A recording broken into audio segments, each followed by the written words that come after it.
Good evening to all the viewers back at home. It's your boy, Kurt, Marlo at the studio. I hope you guys are okay with KG there. Hope everything is going well. I am back home in KZN. Like I did say, I'll be watching the Springboks at home. I'm not alone at studio today. I am with Refuge, Mr. Mlambo. How are you doing, sir? Evening, Curtis. Evening to all the viewers. Great to be here. Thank you for the opportunity. Yeah, man. We watched the game this weekend, and what a mess. What is going on there, my man? What's your take on the Springboks lately? Yeah, I think, like I've said to a lot of people, it's horses for courses. Every game plan will work to a certain degree. Yeah. At some point, you need to sort of re-innovate, redo, or re-plan. I think also the biggest issue we have is African rugby right now. We have robots. We have players who are told to do this and do this.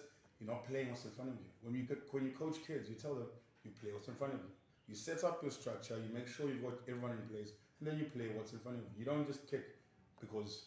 But it's a structure that has been working for us. If you complain about that, we went to the World Cup with the same structure, and it worked for us beautifully. So what's the story right now? Who are the robots? What's going on with that? Remember the World Cup, the final. Yeah. They played a different game to what they played the whole tournament. Yeah. They ran the ball. They actually wanted to play the ball. You look at traditional African rugby, we keep the ball 15, 30 phases. So what are we doing now? We keep the ball for 3 phases and we kick it away. As soon as we don't see gaps open up, we throw the ball away. Why not keep it for another 6 phases, 7 phases? Make sure that defense gets weak. They make mistakes. You can't make a mistake if you're just kicking the ball to them. But if you look at the players like Faf, because if you speak of kicking, we're still crying about Faf. Faf was there. If you look at players like Dwayne, should have Dwayne started the game? Should have Faf started the game? Those are things that we start putting on the table then. Who are we starting in? I don't think the players are a problem.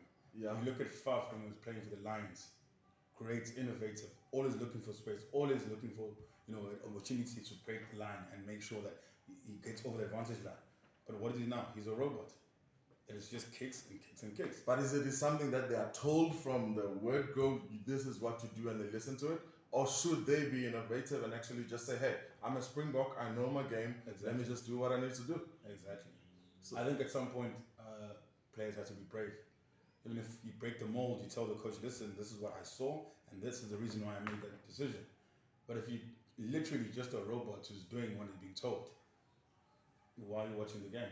But if you look at the Australian games, both games, we lost terribly.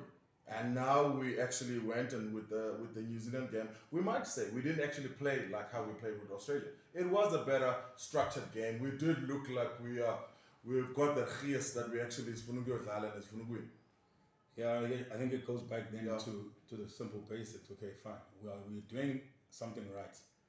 But now, do we have the players to execute those skills anymore? Do we have a reliable kicker? This is test rugby. We need to have reliable kickers. By reliable, we've got Pollard, one of the best in the world. One of the best in the world. What are his stats the last 3 games? His stats. Listen, we can't play players because of what they did 5 years ago, 6 years ago. We have to play who's doing well at this very moment in time. Do we have a flag right now? Moving forward, what do we do now? Moving forward, where to, how to? What's your take on that? I personally think we need to go back to basics. We need to tell players, trust yourself, back your skill. Okay, you are in that position because you are a great player. That's you played Craven, you played this. Then they saw that. Now let the players play what's in front of them. We've got players like Ofasi. Basahleza phansi Reno they're on form. Baphi labo bantu bengangeni kuleyo system leyo ukuthi sikwazi ukuqhubela phambili. Because again, like I said, we're playing players because of what they did. Trust and tested. But then when do we give these young ones an opportunity to start and make those mistakes? Because if this was happening to an inexperienced Springbok squad, look at the Sharks.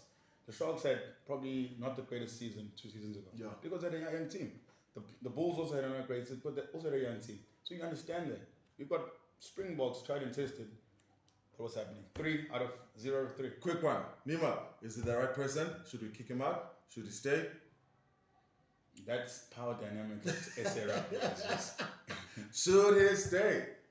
That's the question. Is it really strong enough for the team? I think the question would be, when he was hired, what were the KPI?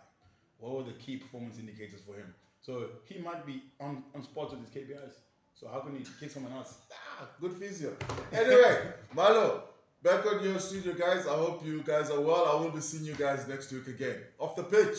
Peace.